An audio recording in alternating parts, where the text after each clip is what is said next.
You'll be staying home during our family trip because it's not enjoyable when outsiders are around.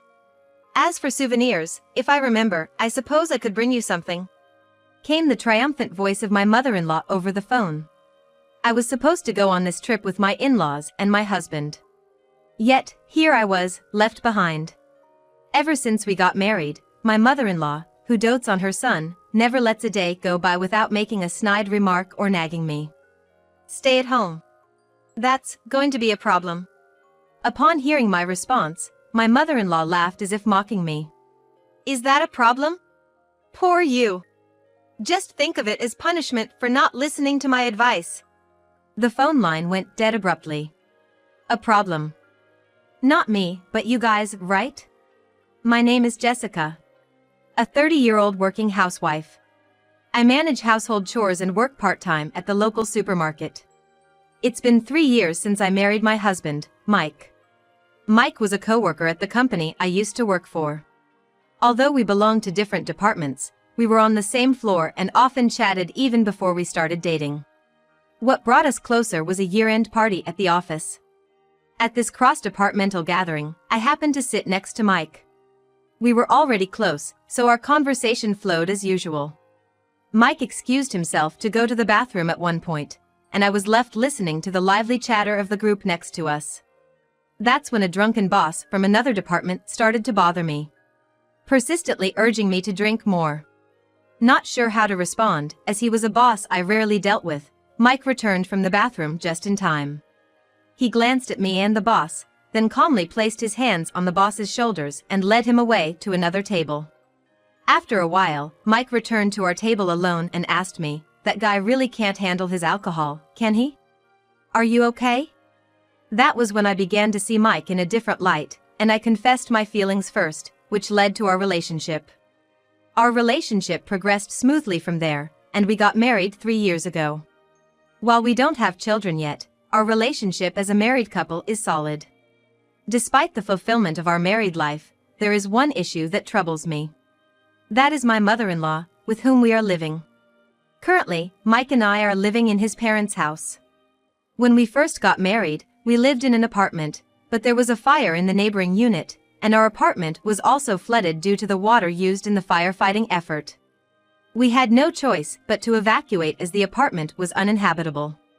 We were at a loss about where to go while the apartment was being repaired when Mike's mother offered, "Why don't you two stay at our place?" We took up her offer and decided to live with Mike's parents. We were grateful for their offer at the time. The problem started after we moved in. Although she occasionally made snide comments even before, I had accepted them because of her deep love for Mike. However, after we started living together, the intensity of her nagging increased. For instance, one weekend. It happened as I was enjoying a cup of coffee in the living room after finishing all the housework. My mother-in-law, who had been out, came home and immediately started bustling about the house. Then she came up to me and said, "Jessica, your cleaning is too sloppy. You need to spend more time on it and put some gratitude into it for your hard-working husband. As his wife, it's your duty to support him. I can't believe you can't even do this much. You're failing as a wife. If you're unhappy, then leave. Right now." To be honest, I thought, here we go again. I've been told the same thing almost every day. After all, the only reason she let us live together is because she wanted to live with her son Mike again, and my presence as a wife is probably nothing more than an annoyance to her. Mom, please don't be so hard on Jessica. Well, there is some truth to what you're saying. Even if she's working part-time, slacking off on housework isn't good. More often than not, Mike tends to side with his mother. While it's not wrong to value his biological mother, I sometimes wish he would stick up for me, his wife. In fact, it's not my intention to neglect house chores. Despite working 4 days a week, even if it's for a short time, I've never once neglected my duties of managing the household chores for our family of 4. This remains true even when I'm not feeling well. On the other hand, my mother-in-law, although a housewife, is out and about having fun almost every day. Since we started living together, I've never seen her do any household chores. However, Given that we're living under her roof, I can't openly complain. In this awkward environment, I just kept my patience. Then one day, something unusual happened. Mike suggested that we should go on a trip, just the two of us. Why don't we go to a spa resort next month? The busy season has ended, and I have to take some annual leave. If I'm going to take a break, I thought it would be nice to relax somewhere. A spa, huh? Sounds great. I haven't requested any work shifts for next month yet, so I can take any time off. After discussing various things, we decided to go on a 2-day spa trip in the middle of the next month. As we plan to go on a weekday, we'll probably be able to spend our time quietly and without any rush. I was so excited and couldn't hold back. I kept gathering information about our destination whenever I had time. And just when I thought we should start booking our stay, my mother-in-law started to say something outrageous. Jessica, I heard you're going on a trip with Mike. Why didn't you tell me? To be honest, I was afraid she would say something like I'm going too, if she found out. But I couldn't say that, so as I was fumbling for words, my mother-in-law sighed in exasperation. Then she said exactly what I was afraid she would. Next month is the anniversary of my husband and me. I'd love to celebrate with a family trip. I think a luxurious hotel would be nice. Like a child, my mother-in-law started to throw a tantrum about wanting to go. Of course, I don't want to go on a trip with my mother-in-law at all. But this time, Mike and I were thinking of going by ourselves. How about we go together next time? I tried to be as accommodating as possible in my response. But my mother-in-law wouldn't back down. It's not the same if it's not this time. It's our anniversary celebration. If that's the case, she should just go with her husband. Just as I was about to say that, Mike came home from work. Mike, welcome home. I was just talking to Jessica about the trip. Oh, I can't wait. My mother-in-law, already excited to go, started to express her wishes. And Mike seemed to agree with her.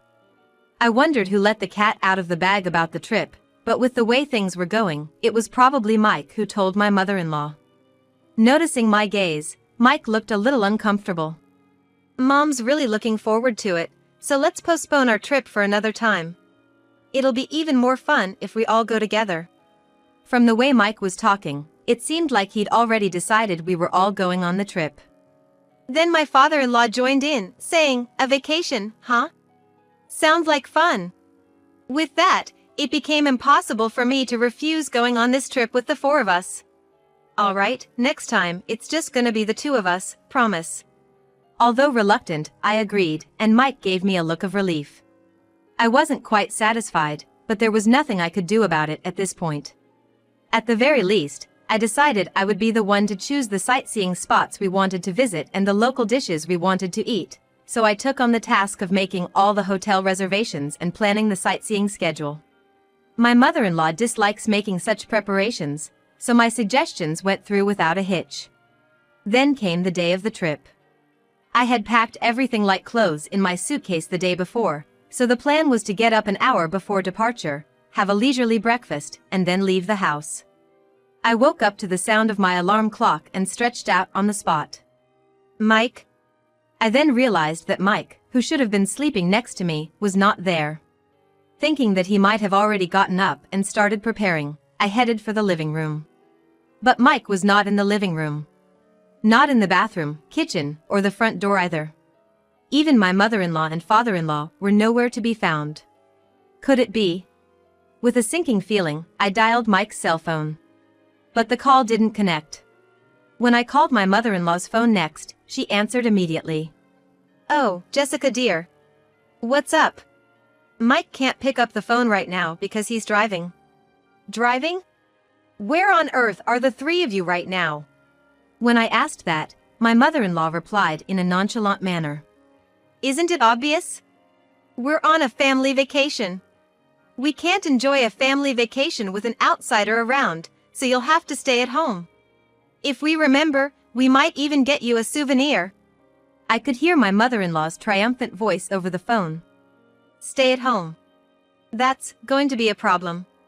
At my words, my mother-in-law laughed scornfully. Is that a problem? Poor you. Just think of it as punishment for not listening to my advice. With that, she hung up the phone abruptly. I covered my face with both hands and shook my shoulders. But what came out of my mouth was not a sob, but a hearty laugh. They'd better enjoy their journey. I'm sure they'll regret leaving me behind. I quickly opened a hotel booking site. And I booked a fancy hotel in the tourist spot we were supposed to visit today. Then I also made a reservation at a restaurant where I could have a delicious dinner. Of course, just for one person. Then, after quickly getting dressed and putting on makeup, I ate breakfast. All right, time to have fun. I grabbed my luggage and jumped on the train. Since I'd gone to the trouble of researching various tourist spots, I wanted to go on a vacation. With that single-minded desire, I set off on a solo trip. It's a small tourist spot, so I might run into Mike and in-laws, but I'm not bothered. After all, they're the ones at fault. As I was thinking about this, the train finally reached its destination. From this point on, I'll forget about my mother-in-law and Mike and enjoy myself to the fullest. With that in mind, I walked into a quaint boutique I spotted, had tea in a trendy cafe, and mingled with the locals, thoroughly enjoying my trip. And as the day turned into night, it was finally time to check in. The hotel I'd booked was among the top luxury hotels in this area. I thought I needed to do something as drastic as this to refresh myself. As I passed through the automatic hotel doors, heading towards the check-in counter, I heard a woman's loud voice. Why can't we stay here? We're willing to pay. Looking closer, it was my mother-in-law causing the commotion. Of course they wouldn't be able to stay as this wasn't the hotel I had booked for the four of us. Observing from a safe distance, I noticed Mike spotted me as he exclaimed, Hey! Jessica! What's going on? We couldn't stay at the hotel you had booked, so we had to find another hotel, and they're full. As he approached me aggressively, my mother-in-law did the same. Her face was turning beet red with anger. Well, that's expected. After all, they won't hand over the keys unless the person who made the reservation is present. It's a security measure. I did warn you, didn't I? At this point, they finally seemed to realize their foolishness, exchanging glances in utter disbelief. Just as they were about to create more ruckus, several hotel staff members rushed over. The sight of my mother-in-law being gently but firmly escorted out of the hotel was quite comical. Remember this. We will stay in a place far more luxurious than this hotel. Feeling somewhat relieved, I decided to check into the hotel, leaving my accommodation-less mother-in-law and Mike behind. After completing the check-in process, I was escorted to my room. With its clean decor and luxurious interior, I felt as though I was in a dream. Once I put down my luggage, I decided to explore the hotel. After strolling around the hotel for a while, I returned to the check-in lobby. Guests keep coming in. I sat on the sofa in the lobby and was spaced out for a while when a pair of young women sat next to me. The two were excited, exchanging their impressions of the hotel. And they started to talk about something interesting. Hey, do you know? It's about the hotel near the station. There's a very bad rumor about it. Apparently, you can hear hallucinations in the second-floor room and all your belongings get stolen. Not only that, but it seems there was even a case where someone died. And no one knows who's responsible to this day. We're lucky to be staying here, aren't we?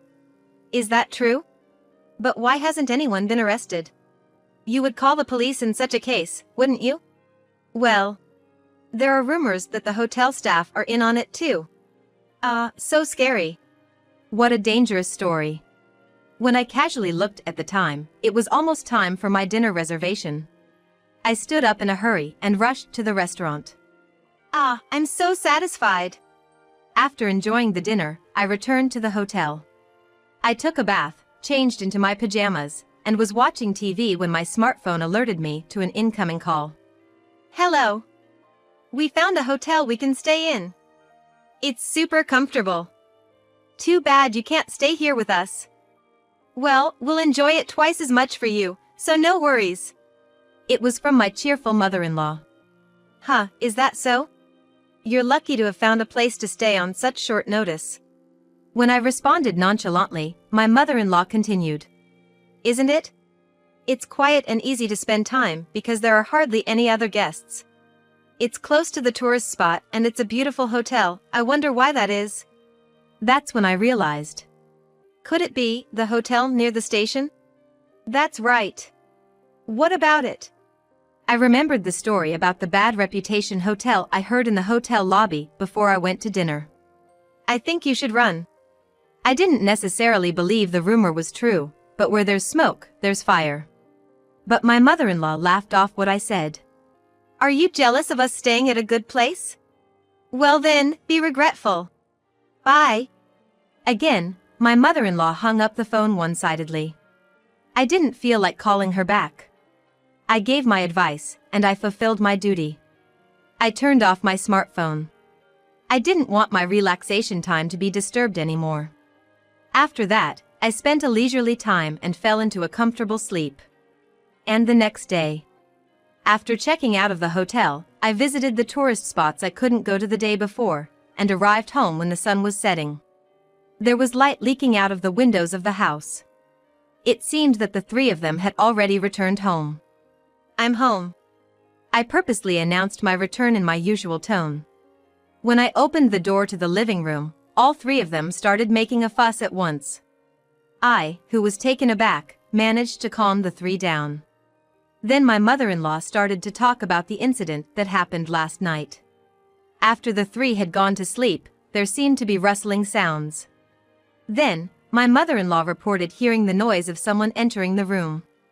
Paralyzed by fear, she quietly stayed in bed, and the intruder seemed to wander around the room for about 10 minutes before silently leaving. Feeling relieved, my mother-in-law drifted back to sleep, only to wake up the next morning to find that all of their belongings, including the wallets and smartphones that were supposed to be on the desk, had vanished.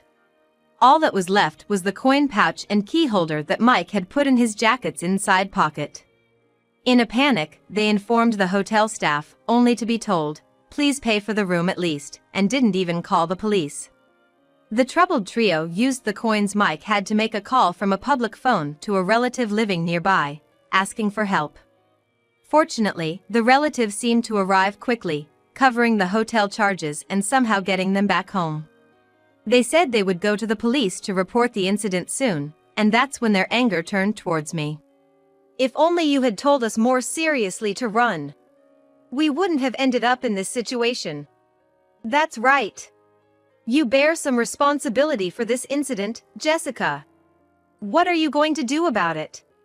But if my in-laws hadn't left me behind to go on a trip, this wouldn't have happened in the first place. When I expressed this candidly, Mike raised his voice. Shut up. You're just the wife, don't get cheeky. We're getting a divorce. I can't put up with you anymore. I was too flabbergasted to say anything. I silently went to our bedroom, pulled out something from the cabinet, and returned to the living room to show it to Mike. Divorce? Fine by me. I don't need a husband who won't protect his bullied wife. Mike's face turned pale. What I had brought out were the divorce papers I had asked a lawyer to prepare. I had been preparing for this day might come. Perhaps not expecting that I would agree, Mike was flustered. No, maybe we should think about it a little more. But then, mother-in-law seized the opportunity to start pushing Mike towards the divorce. You should just get rid of such a horrible wife now. Your mom will find you someone new. Unable to go against his mother, Mike eventually agreed to the divorce. Well then, goodbye. Please enjoy your life with your beloved family. I ignored Mike, who was breaking down on the spot, and walked out of the house. Later, through my lawyer, I submitted the divorce papers, and the divorce was successfully finalized. Several times after that, Mike pathetically begged me to get back together, but of course, I ignored all of them. I'm going to protect Jessica from now on, he said, but it was too late. On the other hand, mother-in-law, who had managed to get rid of the pesky me, seemed to be in high spirits for a while, but that didn't last long. The news of the divorce and the end of their cohabitation spread in the neighborhood, and the rumor-loving people traced it back to her harassment of me. exposing her nasty character. She started getting pointed at from people around her, and it seemed that finding a new wife for Mike was no longer a priority. I returned to my hometown and managed to find a new job thanks to a friend's introduction. I've had enough of marriage for now. I think I'm going to enjoy being single for a while.